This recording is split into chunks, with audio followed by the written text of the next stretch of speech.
Things are happening different now. Have you noticed? Wow. Yeah, you have something, Tommy? You never have anything to say. So say it. What is it? Hallelujah. Thousands and thousands. To the army of God. I saw thousands and thousands prepared for war, marching. Hallelujah. Hallelujah. Hallelujah. Hallelujah. If Tommy said he saw it, you take it. He saw it. Hallelujah. We are now have entered into the threshing floor. See, the threshing floor is where the wheat and the chaff are separated. But the enemy knows nothing about harvesting wheat. And he took the chaff as being the wheat slain. And he's running around howling, thinking that I saw him while hounds run around howling, jackals in the middle with their head back, howling. And the debris of wheat, but it's not the wheat that's in debris. It was the chaff. But it was the color of wheat. But know this, the tares have to enter the same floor to be separated. And so now they're being separated. And you're looking at the threshing floor. Threshing floor is not a pretty sight. It's where the wind blows. And it's gathered up and thrown up into the air so that the wind can separate the wheat and the chaff. Hallelujah. Oh, yeah. Well, Lord, I'll say what you want me to say. I think everything has been said, actually. And but I will tell you this. I want you to keep in mind something. I want you to keep in mind identity and destiny. You need to keep those two phrases in your minds. Identity and destiny. See, if identity is stolen or taken, then destiny is very difficult to see. Because your identity will point you toward your destiny. Now, I know,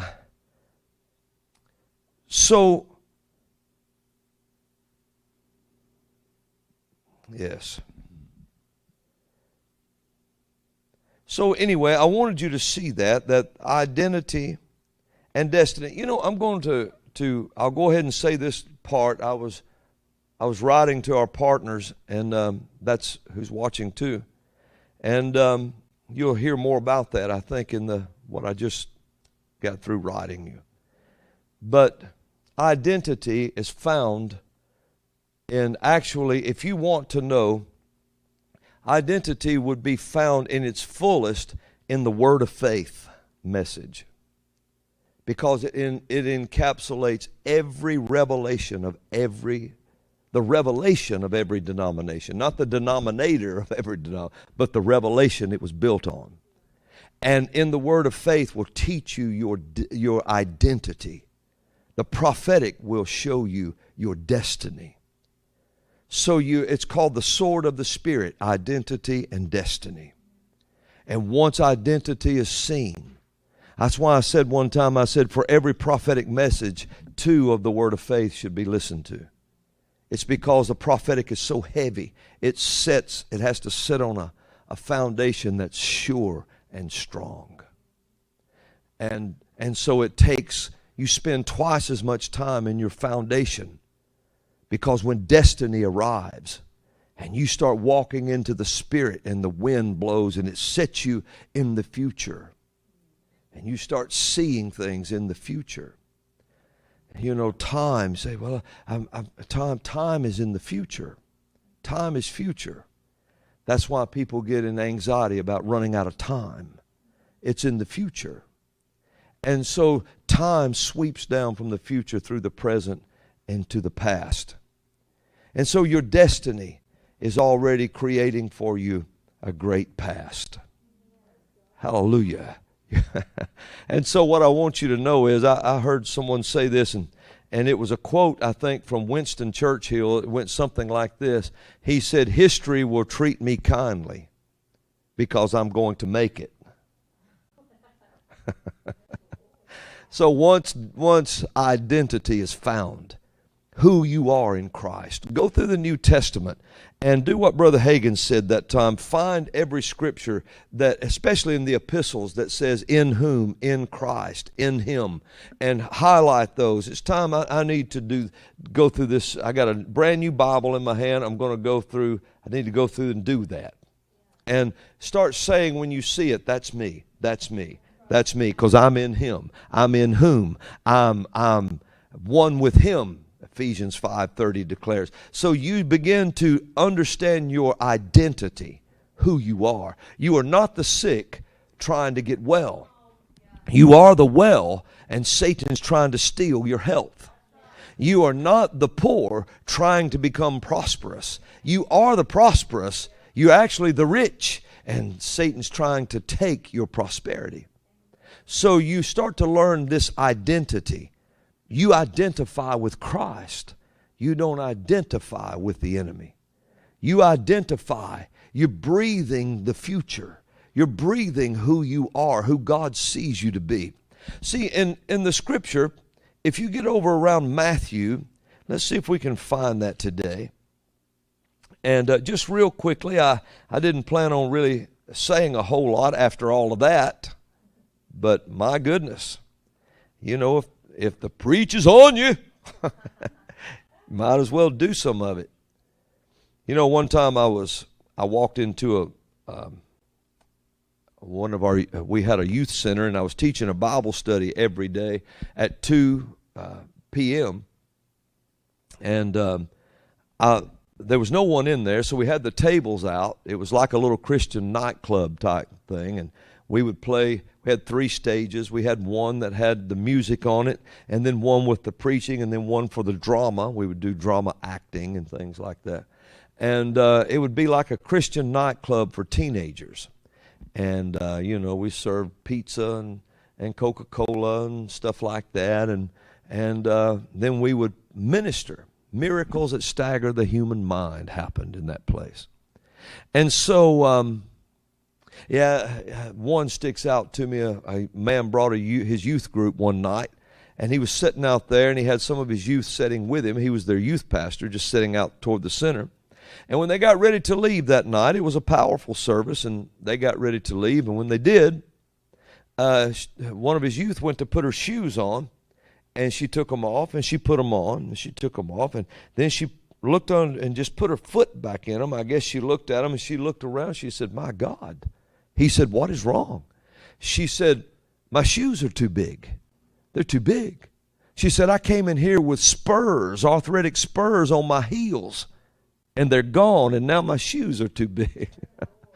So it was miracles that would stagger your mind. People would fall out under the power of God, and they'd carry them out by hand and foot, carrying them out like this.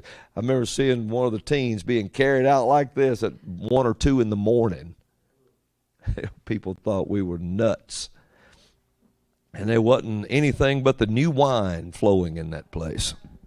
And so it was a wonderful thing. Now, what was we talking about? Anybody remember that? You know, we went over to Matthew chapter 4, and this is where Jesus, you know, went into the wilderness to hear his Father speak. The devil came to tempt him and so forth. Now watch this, and tempted him. It says in verse 3, "And when the tempter came to him, he said, If thou be the Son of God, command that these stones be made bread." Watch verse 4. "But he answered and said, It is written," Jesus said this, "Man shall not live by bread alone, but by every word that proceedeth out of the mouth of God." Now, man shall live by every word that proceedeth out of the mouth of God. So it's coming out of God's mouth out here to you and I, and we receive his word, and now we're living in this. So God is in your future. He's out here speaking into your present. And the present manifests the future. And so it's coming from the future into the present, and the present is the place where the future is manifested. And so it comes and comes down from there. So you're living by every word that comes out of his mouth, out of his breath. He's constantly exhaling. When he exhaled into Adam's being, he's never stopped exhaling. And so he's constantly breathing the future into your life, and you're receiving it in the present. So this is called identity. He's teaching you who you are. He's showing you who you are. Everything Jesus bore on the cross, everything he went into hell and paid for, everything he suffered in the pits of the damned for 3 days and nights, the resurrection that took place when the Holy Ghost stormed down into that pit and raised him from the dead and brought him up through that tomb, out of those caverns, up out of that into paradise. He led captivity captives, so forth, led them into the New Jerusalem, came up through that tomb, picked up his body again, and the only reason they rolled the stone away was to show you he wasn't behind it any longer. He had already walked on out. Because rocks are impossible, and watch this now, a government seal on the tomb, a government mandate, a government seal cannot hold down resurrection power. You need to remember that.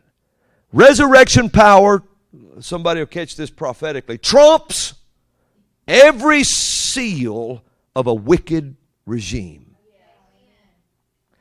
Well, we'll get that. Somebody will catch hold of that.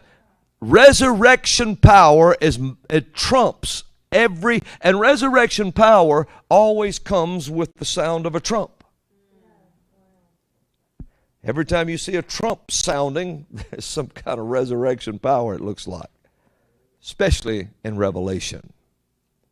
Now, you say, well, there is some trumps that sounded that wasn't resurrection power. Well, maybe. But it was present, or there wouldn't have been a miracle. Hallelujah. Because harvest is simply resurrection power being manifested in the natural. You see resurrection power every time you see a daisy push itself up out of the ground. Resurrection power that you couldn't see, feel, or hear brought that up. It's always resurrection power. So, we are living in the future. We are living and being nourished by it. That's where all of our nourishment comes from, is in the future. It comes from there. And so it comes into the present, and it's manifested here, and it writes your history. So it's already determined a groovy past. Hallelujah for you and I. So identity and destiny. We may be talking about that more in the days to come. Identity and destiny. Hallelujah. So you want to know who you are in Christ so that your destiny can be revealed. Amen. So wicked governments, wicked regimes, things like that come to take away your identity. This is why the first thing it has to do is remove any marks of history. It has to remove anything, because God says what has been will be again, and God requires that which is past. And He declares the end from the beginning, and from the ancient times of things that haven't happened yet.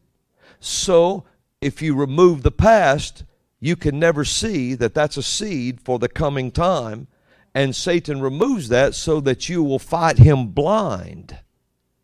You'll move blindly into and walk head on into it and say, I've never seen this before. But you would have if you hadn't erased the history of where Satan manifested himself so. So that's the first thing he comes to do, is erase. He fights in the past by removing it. Yeah, well, I thought he tormented you with your past. He does. He does. He's not going to let anything that you did before you were saved or any mistake you made go unthought of by you. But he must hide history, because he's hiding the seeds of tomorrow. And if you don't know what's causing it, you will never know how to defeat it. You know, I think the natural people described it as this: if you don't know those that don't know their past is destined to repeat it. It's really seed, plant, harvest. So you need to understand that identity has to be stolen before anything you have in your destiny can be taken. And wicked regimes and governments seek to hold you in a present time. They hold you in a present time. See, the present is far too fast moving. It's just simply a place of decision. And so they seek to hold you in a present time and tether you down and tie you down to a time. You know, I remember when Barack Obama said something, and it was his policies. He almost had this destroyed. His policies just almost brought America to its knees to not get up. And the first thing he said was, I mean, we should have known better when we were given toy pedal cars and we were told we were smart if we bought them. So they put the name on it, smart. You're smart. And you look at it and think, I'm smart if I get out of my Lincoln and get into this toy. You know something changed in people's mind. Or if I get out of a Ford F-150 and step over into this pedal car.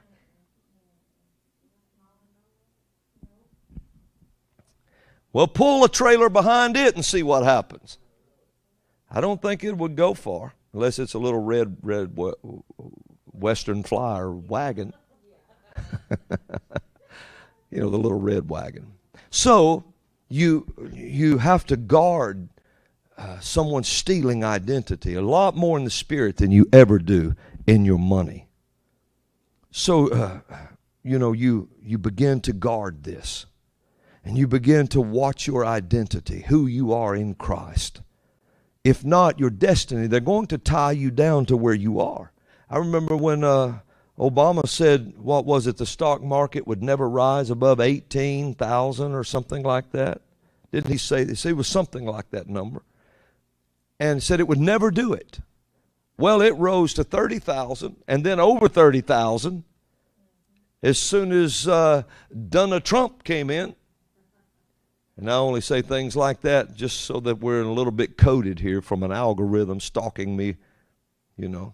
And so, but DJ Trump came in, suddenly it started shooting up through the roof. Well, we found out that we wasn't tied to 18,000, 14,000, 19,000. And even now, they're having a hard time dragging it out of the 30s to bring it into this. Raise gasoline prices, $5 a gallon, $6, whatever it may be, and yet still it holds. They're having a hard time with that. So you have to understand they want to tether you to the ground right here in the present time, that you see no future, no hope, no way out. So you and I have to guard our identity so we can see our destiny in the future and move on out. We have to move on into that. We're nourished by the future, fed by the future. That's where your whole being comes from, is every word that's coming out of God's mouth, and that's in your tomorrow. It's coming constantly as a flow, and you just have to stand in the stream of it and just begin to take it in so that you can walk on out of this present and live in the future. And the way you do that is you manifest the future in the present. Hallelujah. Amen. Well, it's been a good 11th hour today, hasn't it? And so I want to thank you for tuning in today. It's always a pleasure to be here. I look forward to the 11th hours. The 11th hour is absolutely awesome to me. Now, we have some praise reports, you said. So come on up here and let's start giving some praise reports. Yes, praise the Lord. We had quite a few that came in right after the 11th hour broadcast last Tuesday. So I'm going to go through these as quick as I can because there were so many of them. They said today, which was last Tuesday, on the 11th hour, Prophet Robin said someone was going to get a vehicle. She said, a year ago, I asked God if I could get a newer minivan.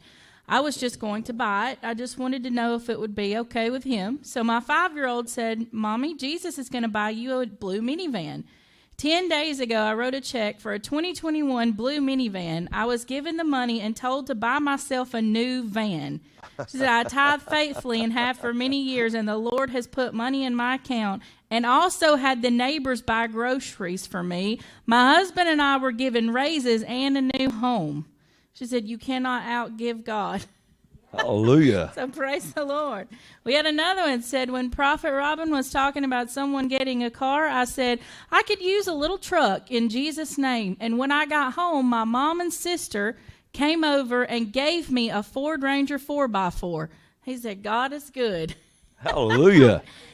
It said, there's one more, said, last week, praise report, right after Prophet Robin was signing off, he said someone got healed of a tendon in the leg. She said, I was healed from a nagging tendon problem in the back of my leg. Thank you, and praise the Lord.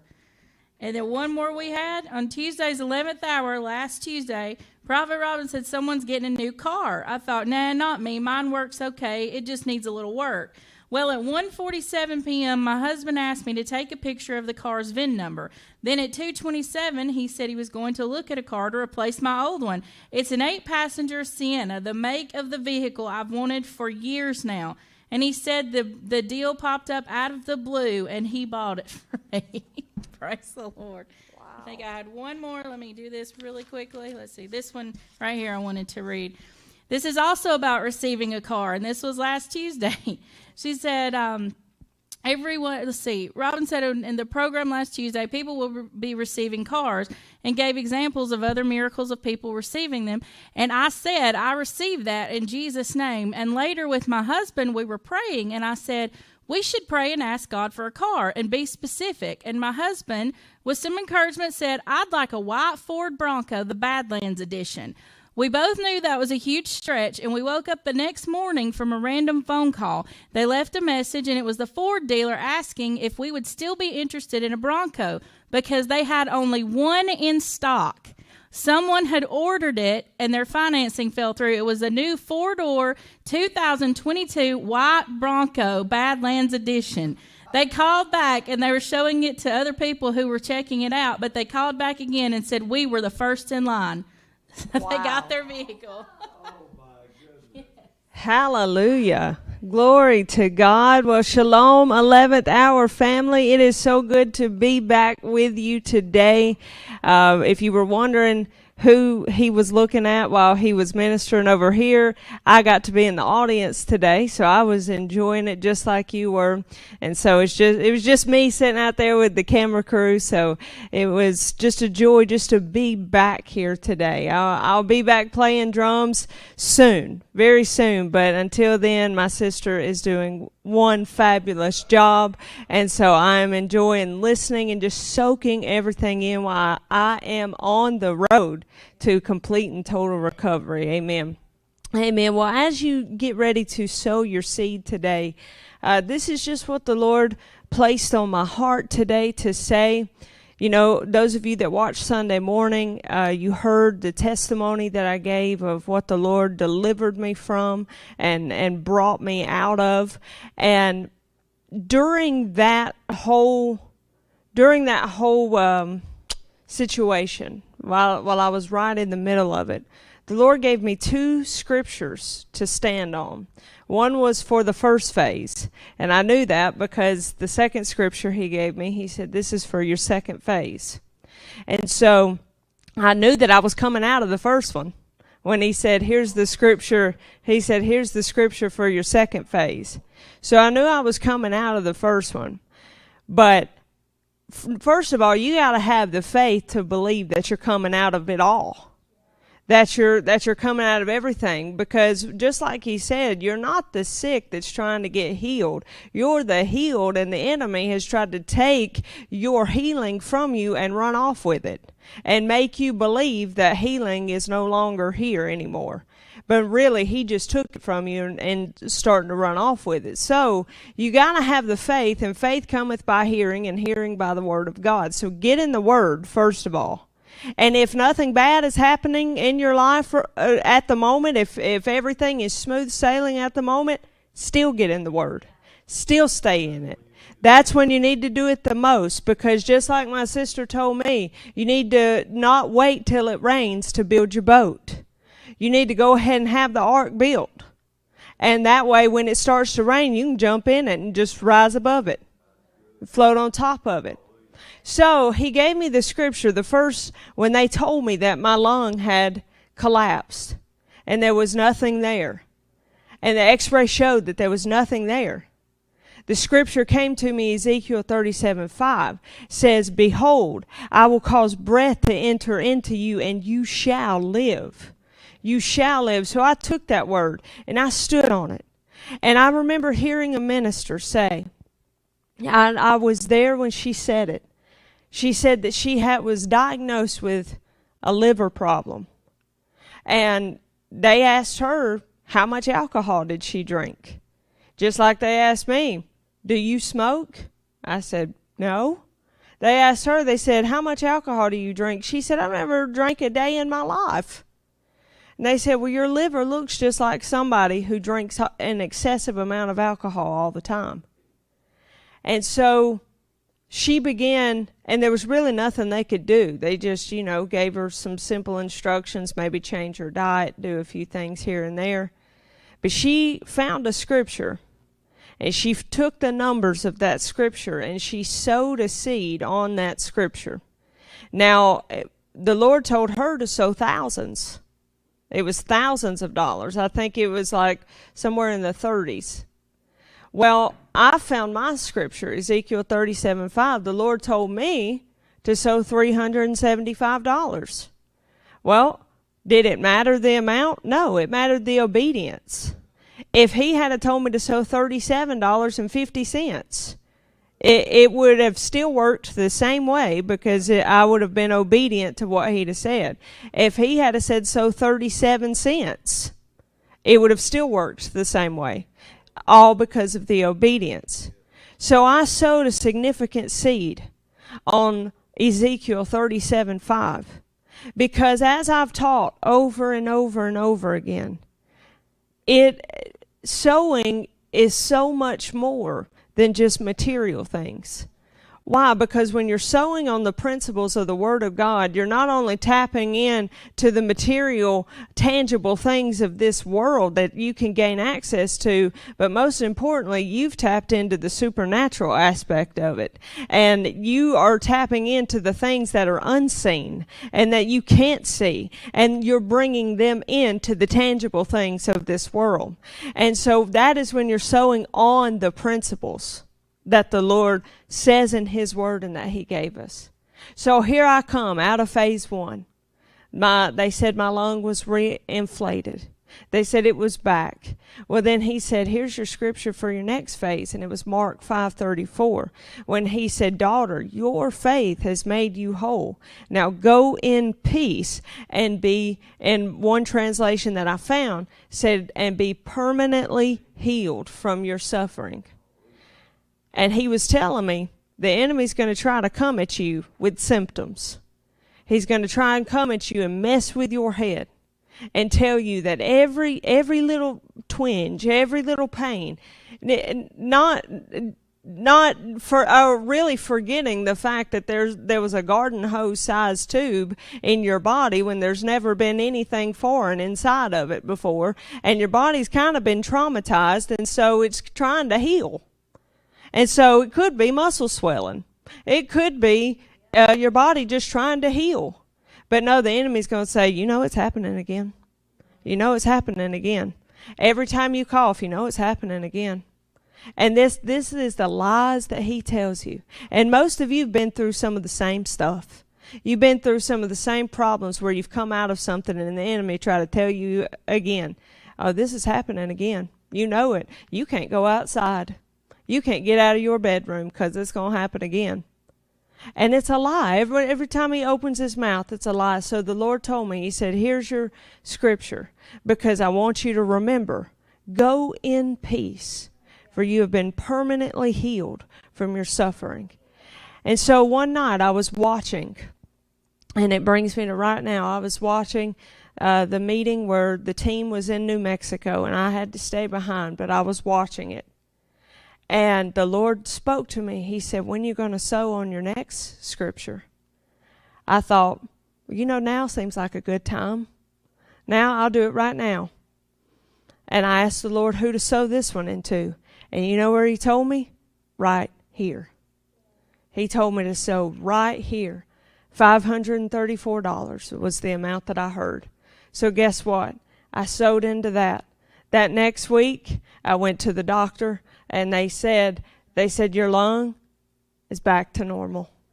It's back to normal. He said, now any pain you feel, he said, your body's just been traumatized, and it's going to take a little while for your body to heal back to its strength. But you know what? I'm coming back stronger than ever.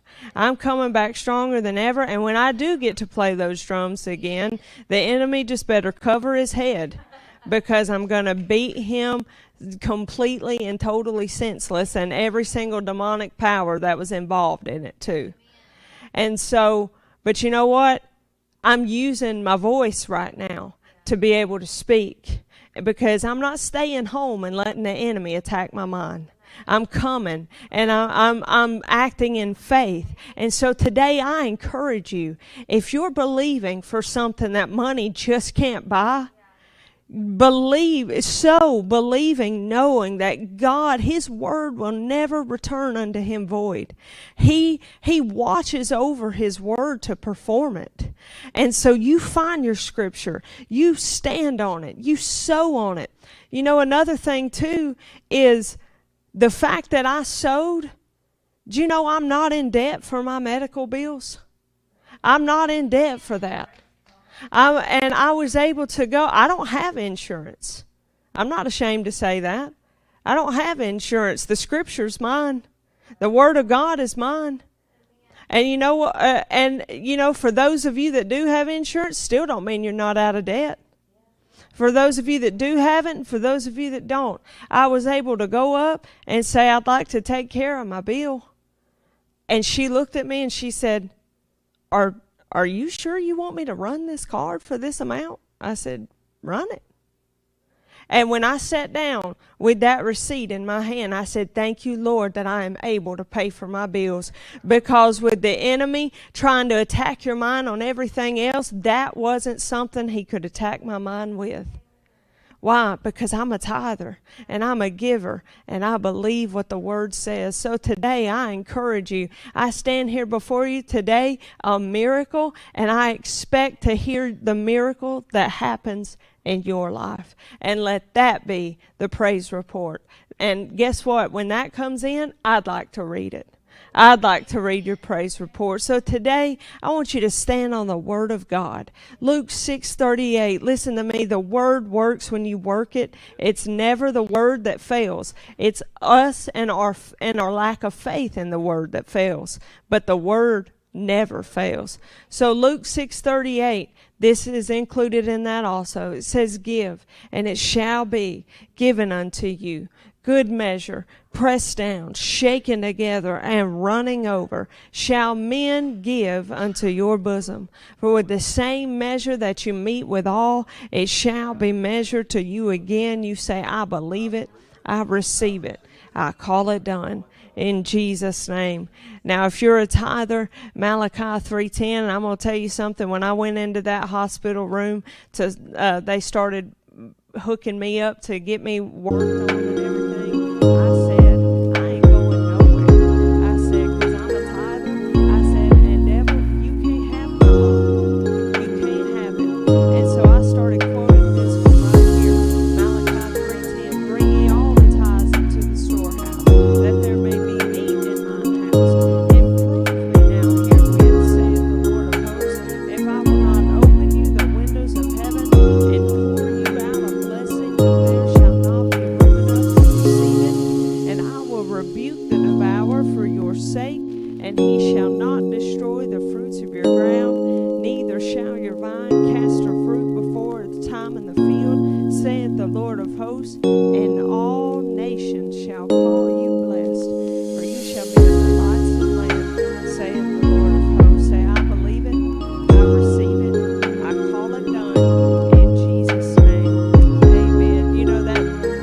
says all nations shall call you blessed. Mom really said something good about that Sunday, so go back and listen to that. But 2 of my doctors were from another country. And one of my nurses was from India, and she was the best nurse I had the entire time. But one of the main doctors, one of the pulmonologists, he was from the Mideast somewhere. I wasn't sure where, but everybody was kind. But those 2, the nurse that was from India, she came to me and she said, "You're a miracle." She said, "You're a miracle." She said, I mean, she just couldn't get over the fact. She said, there was like no lung. She was like, and now there's a lung. She said, "You're a miracle." The doctor that was from India was the only doctor who knelt down by my bed and held my arm and patted me on the arm, and he said, "Are you doing okay?" He said, "Are you doing well?" He said, "Are you sure there's nothing I can do for you?" I said, "Just tell me that everything's going to be okay." He said, "Everything's going to be okay." The American ones didn't say that, but the ones from other nations did. Why? They called me blessed. And I was a delightsome land in that hospital. Amen. So I'm going to tell you something. Keep tithing. Don't get discouraged. Your best days are ahead of you, not behind you. Hallelujah. Hallelujah. Thank you, my baby. That's my youngest baby, youngest daughter baby. And my oldest baby was on the drums today. And my youngest baby is my son. He's running everything. So, yeah, you say, yeah, you call them baby. Absolutely. You know, I was thinking about something when you were saying that. You said the first scripture he gave you to sow, Ezekiel 37:5. And then he gave you the second scripture out of Mark. And so here you have it. He said this is for the first phase. This is for the second phase. The first phase brought you out. The second phase was for your destiny. That's why he said so right here, because that way that puts you back on the stage again. Yeah, you have to remember that. It puts you back on the stage. So there was 2 significant seeds out of the mouth of 2 or 3. Let every word be established. You sowed for your coming out and your deliverance, and you sowed for your destiny of where you would wind up. So, you know, you have to remember that what causes great turmoil in your life, a lot of times people don't realize this, is that you live in the future. And I'll just say this real quick. You're nourished in the future. You live in the future. So it's just like this.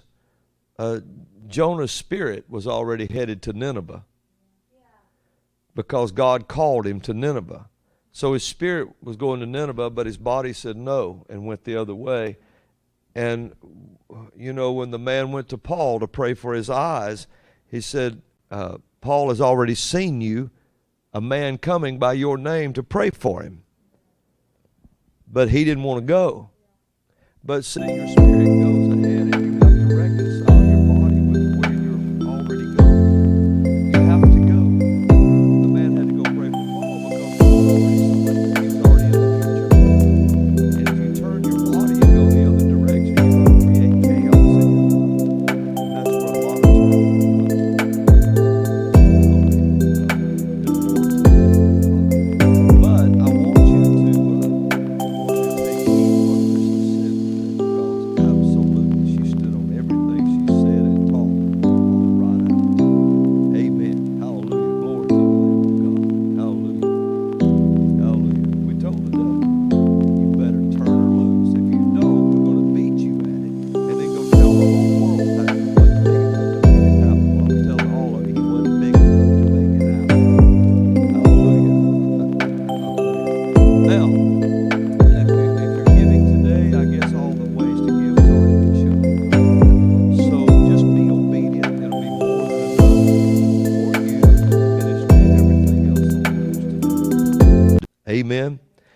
if you've never been born again, the most important thing is to be born again. You must be born again, Jesus told Nicodemus. You must be born again.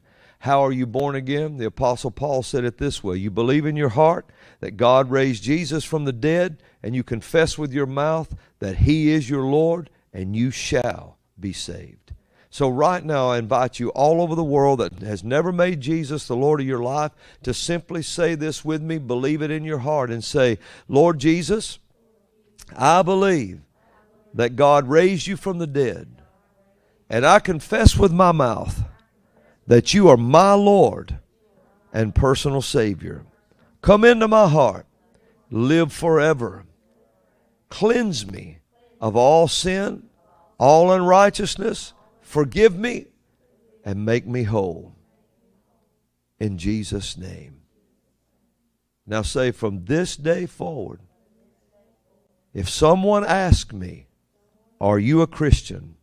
I will say yes. Hallelujah.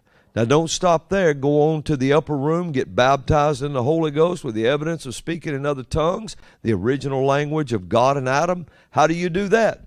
When you got saved, the Holy Ghost baptized you in Jesus. When you get baptized in the Holy Ghost, Jesus baptizes you in fire. So you just say this, Lord Jesus, baptize me in the mighty Holy Ghost with the evidence of speaking in other tongues as the Spirit tells me what to say. Thank you for it, Jesus. Thank you, Lord. Hallelujah. Now I will speak in tongues. And then just start saying what you hear. Ole kushe indomba. Velo ruji korasera pandorote. Il brosu kistengela se kahale verete. Aromba du gistele. Come on. Just unashamedly let it come out. Come on. Don't let the devil shame you like that. Just let it come out. Fristo cusikale vrende, ato cusikara prondo kusile prota, quelle anzingangale jikili prate, e frosu kistela ka prende. Hallelujah. Hallelujah. So you begin to walk in the Spirit, talk in the Spirit, read in the Spirit, understand in the Spirit. Amen. Breathe in the Spirit. Praise God.